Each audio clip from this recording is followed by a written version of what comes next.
Hello বন্ধুরা, কেমন আছেন সবাই? এসে বললাম আরেকটা নতুন ব্লগ নিয়ে।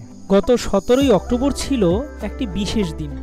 বিশেষ দিন বলার কারণ হলো এই একই তারিখে আমার বাবার এবং আমার বড়দির দুজনেরই জন্মদিন। শ্রীমতী আর আমি মিলে পরিকল্পনা করলাম আজকের দিনটি ঘরোয়াভাবে কেক কেটে উদযাপন করব। আমাদের ঘরের যে কোনো অনুষ্ঠানেই আমাদের প্রথম পছন্দই থাকে কেক শপের কেক। বিশেষ করে আমার শ্রীমতী তো কেক শপের কেক খুবই পছন্দ করে। আর তাছাড়া কেক শপের কেকগুলো যেমন দামের সাশ্রয়ী, গুণগত মানের দিক দিয়েও অনেক ভালো। শ্রীমান সেদিন কেক শপ থেকে একটি কেক এনে আমার হাতে দিয়েছিল, কিন্তু দুর্ভাগ্যবশত আমার হাত থেকে পড়ে কেকের উপরের অংশটি নষ্ট হয়ে যায়। উপায়ন্তু না পেয়ে আমি তখনই কেক শপের নাম্বারে যোগাযোগ করি এবং তাদেরকে পুরো বিষয়টি খুলে বলি। তারা আমাকে আশ্বস্ত করে যে আমি যেন তাদের সাথে অতি দ্রুত কেকটি নিয়ে যোগাযোগ করি। আমি গিয়ে তো পুরোই অবাক। মাত্র 10 মিনিটের মধ্যেই তারা আমার কেকটিকে ঠিক আগের মতো বানিয়ে দেয়। অন্য কোনো শপ থেকে হয়তো এতটা সাপোর্ট পেতাম না, যেই সাপোর্টটা আমরা কেক শপ থেকে প্রতিনিয়ত পাই। এই জন্য কেক শপকে অবশ্যই ধন্যবাদ। তো যাই হোক, যথারীতি কেক নিয়ে এসে বাসায় যখন ফিরি, শ্রীমতীর হাতে কেকটা দেই।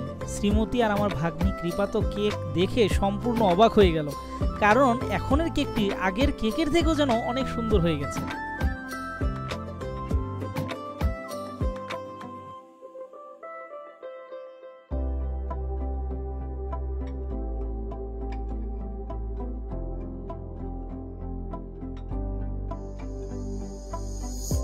এরপর আমরা জন্মদিন পালনের আয়োজন শুরু করি এবং সকলে মিলে ফটো সেশনের মাধ্যমে সুন্দর কিছু সময় কাটাই।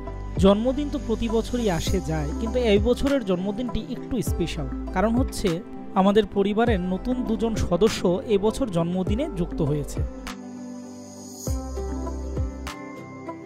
একজন হচ্ছে আমার স্নেহের ভাগিনা ঋদ্ধিমান, আরেকজন হচ্ছে আমার সহধর্মিণী শ্রীমতী।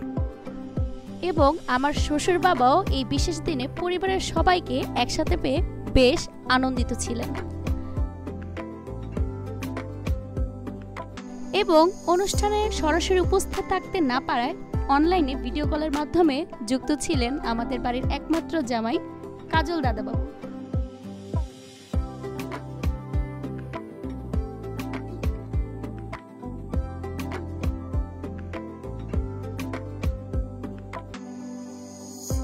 এভাবেই হাসি আনন্দের মাধ্যমে আমরা দিনটি উদযাপন করি।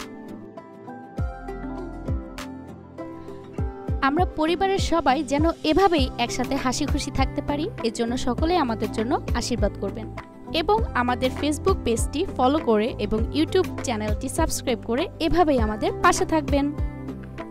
ধন্যবাদ।